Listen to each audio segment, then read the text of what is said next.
good evening, depending on when and where you're watching the video.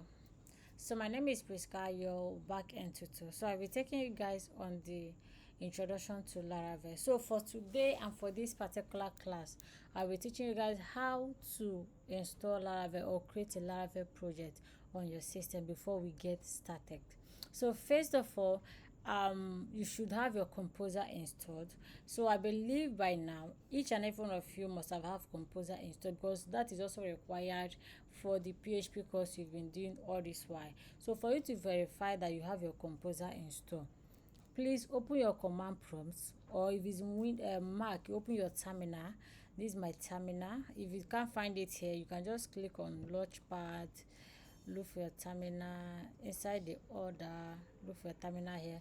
And if it's Windows, and if it's Windows, you see menu, open it, then type command prompt, click on it, and it will open. So now if you want to confirm if your composer is installed or not, open your terminal or command prompt, type composer. So this is what it will show. This shows that your composer is installed. You can see it here. The version of my composer is 2.7.1, and I think last updated was 9th of February by 3. Okay, so now that you've confirmed that your composer is installed, should in case or peradventure your composer is not installed, just come here, type download composer, which I know you guys should have by now. You can see the first link, get composer.org. Click on it, follow the step.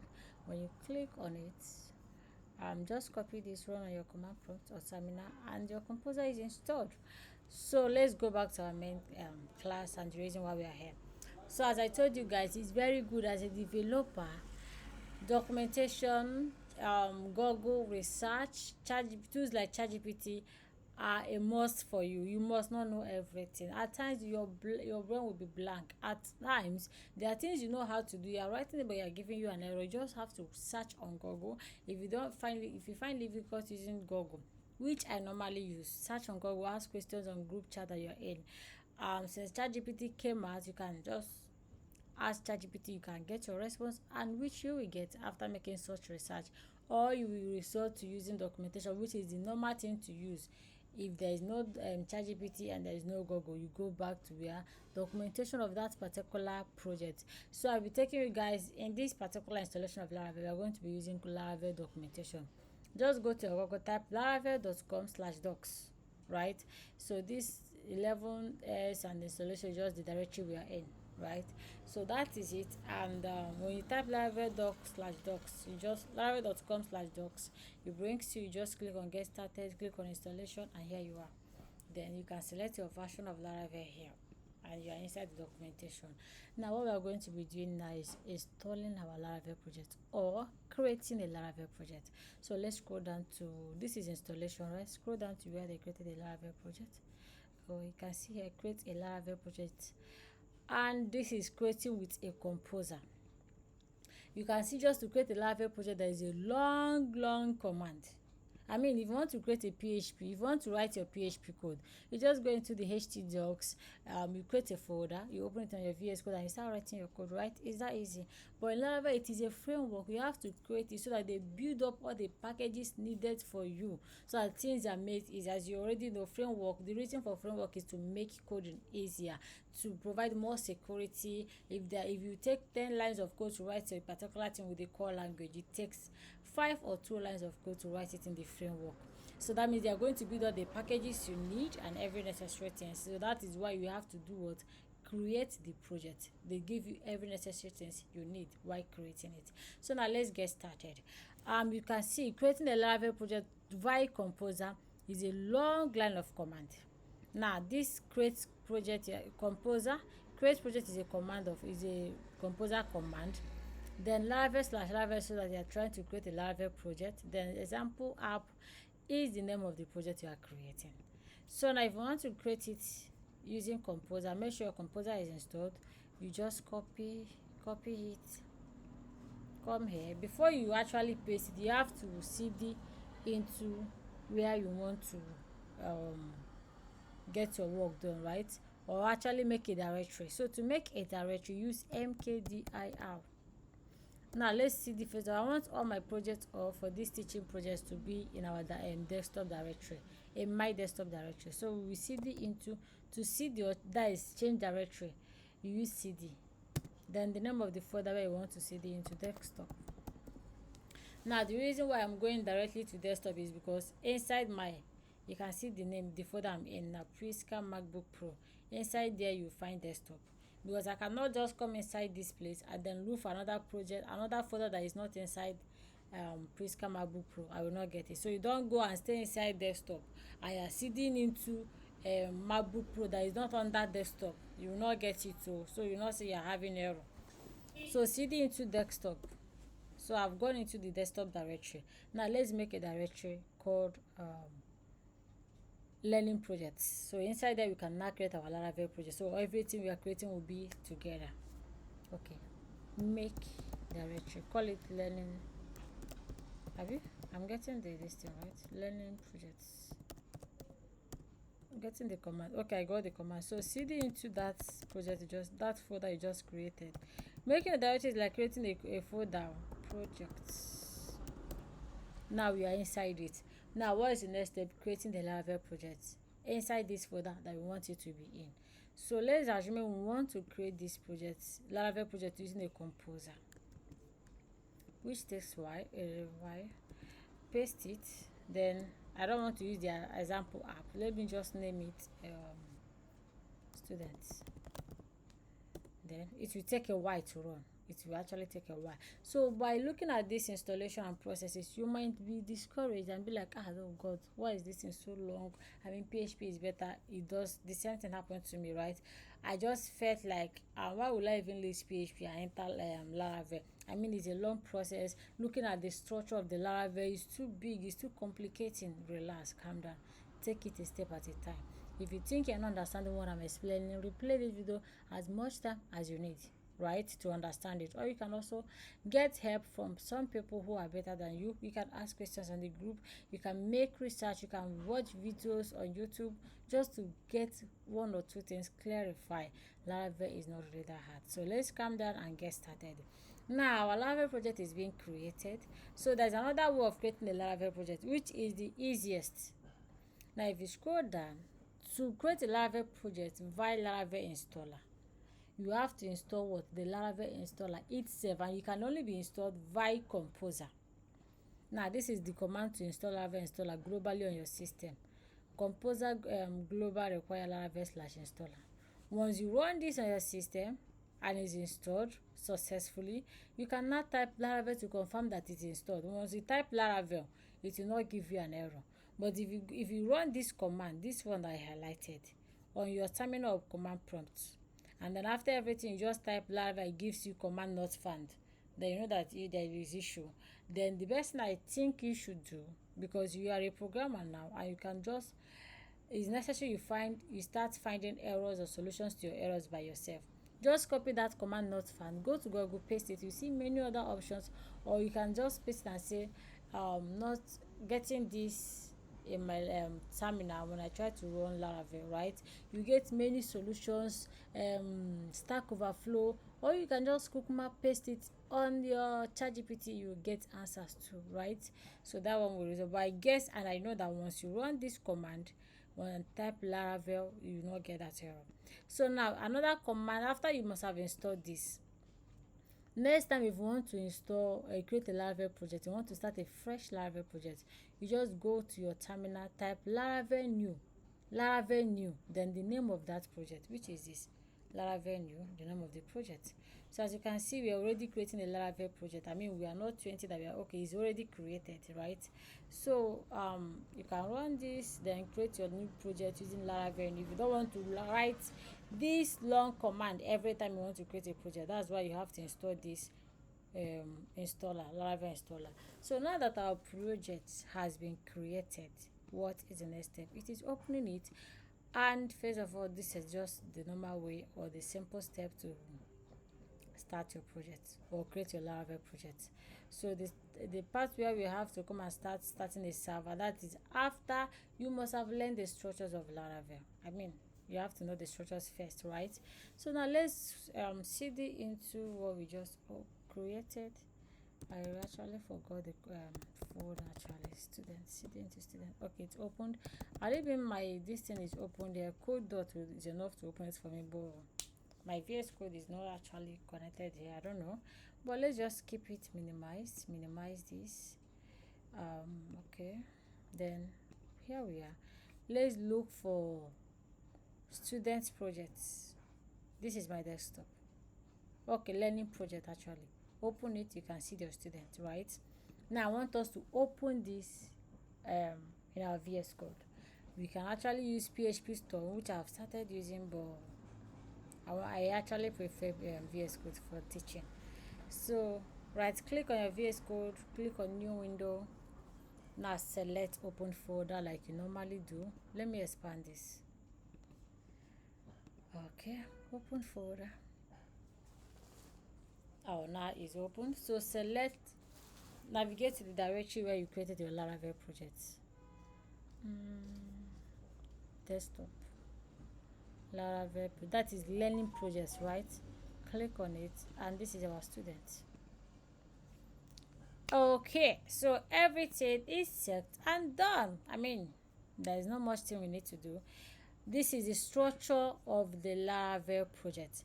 Looking at it this way, you'll be like, what do these people want me to do now? How do I understand this thing? How will I display something on the browser? Relax, we are coming and we are getting to that place. Okay, so now as you're looking at it, right, this is necessary and a must that some of you will get scared and feel like, oh gosh, this Laravel is actually harder than I thought. It's not hard, it's very easy. Okay, now the first thing we need to know is learn these structures and know the importance of each folders. And now it is not a must you know all of them now. Just know the little you can. The more I give you projects on this, or the more we have classes on this, building projects on Laravel, you will understand the structures more and the importance of each folders and when to use them, right? So coding is not something you know at a time or once or something you can cram. It's something you understand and know its purpose. So even if you are woken up in your dream, you will not forget it. Even if you leave coding for a month, you will not forget it. Okay, so first of all, the student folder you are seeing is the where all these Laravel projects are inside. Then there is an app folder, there is a bootstrap folder, config folder, database folder, public folder, resources, route, storage, test, vendor, and so many other files in here. Now the first one I want you to know that is very important, you will constantly find yourself using, is the app folder. Now before we get into the app folder, just know this one thing. Laravel is a framework that follows the MVC, alright? I'm getting it right. MVC structure. That is model view controller, right? You write your main code in the controller, you access your database or your table from the model, and then you display whatever it is you want to show to the users in the view, right? That is model view controller, MVC. So now you open your app folder, you can see many folders. You can see models folder, providers folder, and HTTP folder. Now more folders are normally in this app folder as of Laravel 10, 9, 8, and all of that. But since they actually brought out Laravel 11, they took out some folders, right? And then the more you go into it and try to build some project, the more you run some command to get it started. Okay, it's not something hard and it's not too difficult. Okay, so these are the folders here in the app folder. Now let's take it a step at a time. HTTP folder, you open it. Now HTTP folder contains controllers folder. Now this is where you do what? You create all the controllers you need. It must be inside the HTTP folder. All the controllers you need. There is two folders here, as you can see. There is HTTP folder and there's a controllers folder. Inside the controllers folder, you now have the word controller file. So now everything you are creating will be inside the HTTP folder, but it's not a must that every controller you create will be inside this controllers folder. You can create another folder. Maybe you have a student controller, customer controller. You can create all those controllers and keep them separate, but it must be inside the HTTP folder because this controller is important. That is where you write all the code. Let's assume all your PHP code. Like if you are writing a core PHP now, you write a PHP code at the top, you write your HTML on the downside. No, everything that has to do with PHP coding is in your HTTP, that is in your controller, right? Then in your view, maybe HTML and all of that, you bring it to the view part. So that is the thing in HTTP. That is where you create your controllers and write all your source code. Then the next folder there is the models folder. Now this model is what you use to interact with your tables in the database. It's like a representative to the tables, right? So you create a model, and then now there is one naming convention in model. Model is a user plural and singular. The table name is the table name of that model. The table of that model is the plural, and the model is the singular. And by default, or the naming convention, it starts with a capital letter. Does not mean that if you start with a small letter it will have an error, but just the naming convention. So now, as you can see that this model has a user model. If you go into the database after migrating, if you go into the database, you'll be seeing users table. That means it is plural.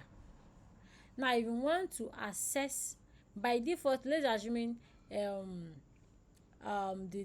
table in the database is students, and then the model you created there is user, and you want to interact with the student table, right? Do you understand? You want to interact with the student table using the user model. By default, Laravel is looking for a table called users. So if you now want this table and this model users to be using the table called students, you now come here and you come down here and add it, define it, actually protected table equals to students. So by default, Laravel no longer looks for a table called users. It now look for what? A table called students. So that is it. Okay, so that is it for model. Just know that the more you go into this, you understand more of models, and is in these models you write your relationship between two tables or three tables. So just know that model is used to interact with your tables in the database. It's like a representative of your tables. Okay, so you close the model. We have another one, providers. The more you go into Laravel, build projects, requirements, you understand more of what providers are for. So now we are going to skip that. That is it for the app folder. The bootstrap folder, you are not using it any moment from now, but the further we go, the more you realize the importance of it. That is basically for the front end. Then the config folder as well. These are not things you see yourself using constantly, but the more you grow deep into Laravel, build projects for companies, you find yourself using the config folder. Okay, so one of these reasons for the config folder is this: hiding environmental variables or secretive variables. Okay, let me not call it variables, secret case. Let's say you are building a payment button or a payment platform where user can make payments. The URL of that should I call it payments, and then the secret keys, the encryption keys, and all of that, that you know that if you paste it manually in your controller, that a hacker can just do inspect on your page and see all your code. They will not be seeing this key to that particular payment environment. They'll be seeing the URL they are redirecting to. They'll be seeing the password, and all of that is not safe. So you just pass it through the env and pass it through the config. If you want to pass directly on the config, it's still fine. So this is one of the importance of config folder. But the more you go further into it, the more you understand it. Now we have the database folder. So the database folder is where you manipulate your tables in the database. What I mean is that most of these folders you find yourself using it later, but the one we are going to be focusing is the migration folder. Now for you to create a table in PHP, right? If you want to create a table, you go into the local host, that is your PHP admin, and manually create a table, put it all the columns and everything. But in Laravel you don't do that. I mean, it's not compulsory. You open your terminal, you do PHP and make migration. It will create a migration. That is, you are just telling, by saying migration, you are telling it to create a table for you. Now when it creates that table for you, you can see the users table here. It is now you that will come in here and add all the tables you need for that, all the columns you need for that table. You can see there is name, you give it string or character as you want. Email, you give it timestamp. If it's a number, you can give it a string or integer. A user ID, you can give it unsigned, big integer, and all of that. This is you defining the columns you want in this table. When you are done, you do php and migrate. That means you now go and stay in your database as tables. So migration is your tables. You just create it here, set it up the way you want it to look, then you migrate and it goes and stores into your database as tables. Okay, so if you also make changes in the columns, you can always migrate. Okay, so that is it for database. The next is the public, which the more we go, the more you understand this. Then the next important one there is the resources. I mean, I've been talking of the views. Now this is the views we are talking about. We've saw the controller, we've seen the model. Now is the views. So if you want to do anything about views, just open your resources. The views is located inside the resources folder. You see the views folder, open it. Inside there, here is where you create all your view files. Then whatever you want to display to the user, you display it. Now if I start a server in this PHP and run it in the browser, the view I will be seeing by default is this welcome page view, welcome.blade.php. This is the view the users will be seeing. You also will be seeing. So that is it for the view. And the next thing is for the routes. I mean, you know PHP, when you write your code and you want to show it in the browser, you just do localhost / name of that folder / that's fine, right? But in Laravel, you don't do that. You write a route and map it to the controller or to the view you want to return. That is it. So the route is where in Laravel 10 and I think 8, Laravel 10 downward, we actually have web.php and api.php. API is where you define the route for APIs, and then web is where you define the route for the webs, right? Web applications. Okay, so in this Laravel 11 they took it out, but that doesn't mean it does not exist. For you to not create it, you run 1 or 2 commands to get it there. So but when we get to that bridge, we cross it. Just know that route is where is just like the URL you use to access any of your views in Laravel. You define it, map it to any of the file you want it to return. Then the next one, the storage. The more we go, you understand that. The vendor, the test, yeah, the more we go, you understand. But let me give a little bit explanation of test. So when you are done with your project, should I assume you wrote project for somebody, or you wrote a task, or you did a task for someone who is not a programmer, but maybe a PM that can just test your work. So they could decide to tell you to write a test for everything you did. So once they come, they don't have to go through your code and see if it's working. They don't know how to test it. They just run the command for test, and it will run everything in your code, every endpoint in your code that you've written, and return a response. Whether 100 passed, that means everything is working and all of that. So then the most important after all these folders is .env. Now in this .env, you define your database connection. There's a database connection, as you can see. Where is that? Oh, seems like this is actually commented out, and I mean, this is not my handwork. You can uncomment it. So every this way you connect to your database, you can see the DB host. By default, local host is 127.0.0.1. the DB port is 3306 by default. Then you now name your database name, which is in the PHP admin. Your username is just like you do in your PHP, in your core PHP. Database name, username, and password. Once you define it here, you are good to go. You do your PHP and migrate, your tables go in there and stay for you.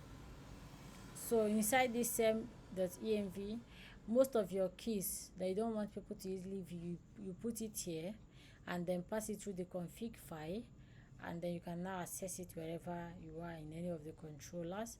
And inside here too, if you are writing a code and it requires you to send a mail, it is in this mail variables that you change let's say for Laravel, if you want to write a code that is sending mail. For testing, you use mail trap. We will get to that. Okay, so that is it. You do most of your important things in the .env. The things you don't want people to see, you store them in the .env. They don't have access to it and they can't see it. In fact, if you are pushing your work to GitHub, env does not go along. Same for vendor folder, and same for some of these folders too. They don't push to GitHub because they are supposed to be for you. Okay, so this is literally the thing about introduction to Laravel, installing it, learning the structures. In our next class, we are going to be running the server and returning a response, or at least returning you to a view. right, through a controller or echoing something in our view, so you will see. Then after that we start the main class. Okay, so thank you guys. Take your time to watch this, install your Laravel installer, create a Laravel project, and go through all these folders even before the next class. Thank you.